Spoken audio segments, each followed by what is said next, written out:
Entendons-nous par une économie généreuse? D'abord, l'économie réunit les activités liées à la production, la distribution et la consommation de richesses. En parlant d'économie généreuse, nous voulons vivre ces activités dans la bienveillance, l'amour du prochain et le respect de l'environnement. Nous avons choisi de traduire cela en 3 concepts. Une production responsable, une distribution équitable et une consommation modérée.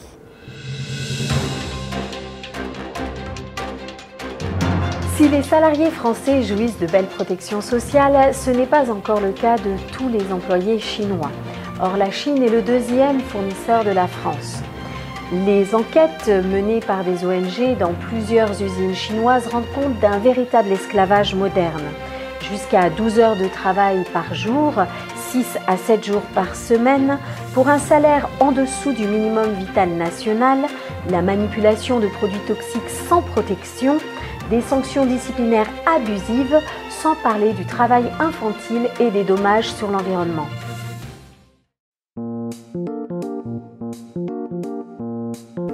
Une production responsable, de la croissance.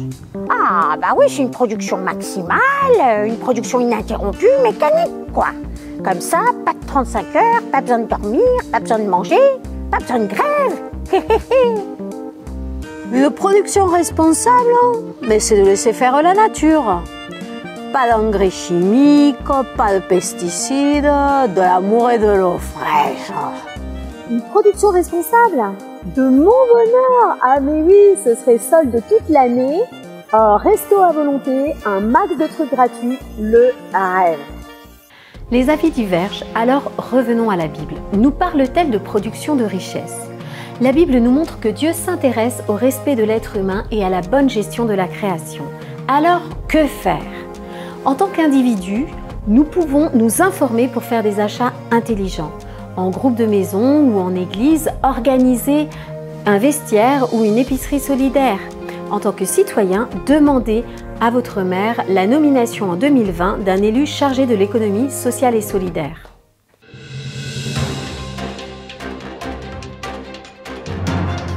En France, il existe un système de solidarité nationale par les impôts et les prestations sociales. Et pourtant, 10% des Français possèdent à eux seuls plus d'un quart des revenus, soit 10 fois plus que les 10% les plus pauvres. Qu'en est-il de la situation internationale? 1% des plus riches du monde ont accumulé 45,6% des revenus produits en 2018. Alors que 10,7% de la population mondiale vit avec moins de 1,90 $ par jour. Force est de constater que les inégalités se creusent. La redistribution des richesses ne fonctionne toujours pas. Une distribution équitable, mais moi ce que j'ai madame, je l'ai gagné, enfin hérité de mes ancêtres. Mais moi j'ai besoin de mes 3 résidences, de mes 7 voitures, de mon yacht et de mon jet privé. Mais c'est à moi. Et pourquoi pas égal? Vous imaginez? Tout le monde le même nombre de mètres carrés pour y vivre, la même caisse, le même jet. Enfin moi, je vais vous dire, moi je préfère la roulotte, ça pollue moins. Une distribution équitable? Juste quoi? Enfin, genre, chacun reçoit ce qu'il mérite? Ah bah oui, ce serait tout pour moi et rien pour les autres, parce que je le vaux bien.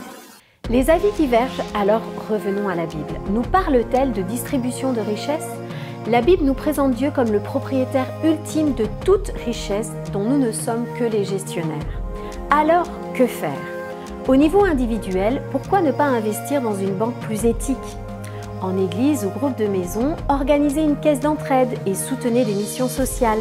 En tant que citoyen, demandez à votre député de s'engager au service des acteurs de l'économie sociale et solidaire de votre circonscription.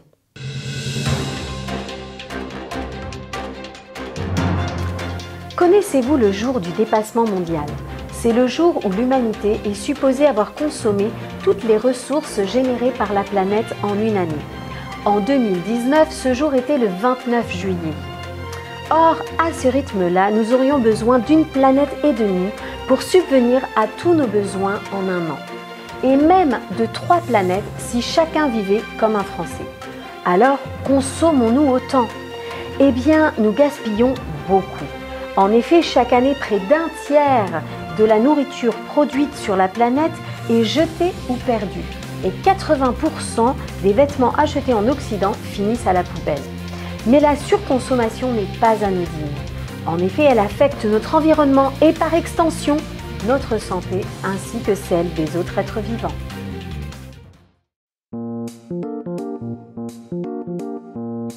Ah, la modération, mais tout est relatif, hein. Moi, quand je renonce à un yacht plus grand, plus luxueux, eh ben je pratique la modération. Et ouais, vous voyez? Consommation, mode, erré. Si tout le monde était en mode erré, tu vois, sans accaparer, sans accumuler, sans calculer, eh ben ça serait peace and love, ma sœur. Peace and love. Une consommation modérée. Modération, je l'ai attendue. Hein. Franchement, mais c'est elle qui est pas venue. Moi, qu'est-ce que je pouvais faire? J'ai fait les courses, quoi. Et c'est les seuls quand même. Hein. Les avis divergent. Alors, revenons à la Bible. Nous parle-t-elle de consommation modérée? Sans condamner la richesse en soi, la Bible nous encourage au partage, à la générosité et à la recherche des biens spirituels. Alors, que faire? Au niveau individuel, pratiquons les 4 R. Réduire, réparer, réutiliser et recycler. En église ou groupe de maison, organisez un Green Friday à la place du Black Friday. En tant que citoyen, demandez à votre maire de s'engager pour une meilleure gestion des déchets. Le système économique parfait n'existe pas dans un monde encore sous le joug du péché. Devons-nous baisser les bras pour autant? Non. Manifestons dès aujourd'hui la justice, la générosité, l'amour et la paix qui règnent dans le royaume des cieux et optons pour une production responsable, une distribution équitable et une consommation modérée afin d'honorer Dieu, de respecter sa création et d'aimer notre prochain.